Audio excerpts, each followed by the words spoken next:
จากแขวงและธนาคารการค้าต่างประเทศลาวมหาชนได้มอบเงินและเครื่องอุปถัมภ์เข้าในกองประชุมใหญ่ผู้แทนทั่วประเทศครั้งที่ 12 ของพรรค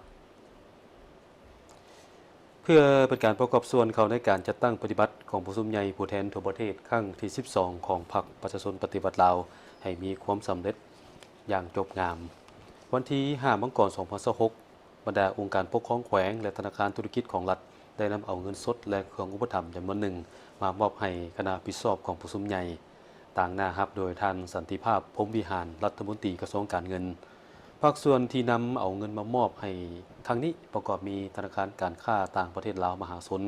มอบเงินและเครื่องเทคนิคต่างๆรวมมูลค่า300 ล้านกว่ากีบต่างหน้ามอบโดยท่านนางสายสมรจันทจักรผู้อำนวยการธนาคารการค้าต่างประเทศลาวมหาชนแขวงไชยสมบูรณ์มอบเงิน200 ล้านกีบพร้อมด้วยมะเกี้ยง 2,000 กิโลกรัมต่างหน้ามอบโดยท่านพลอยคำหุงบุญยวงเลขาพรรคแขวงไชยสมบูรณ์การมอบเงินและเครื่องอุปถัมภ์ในครั้งนี้เป็นการแสดงออกถึง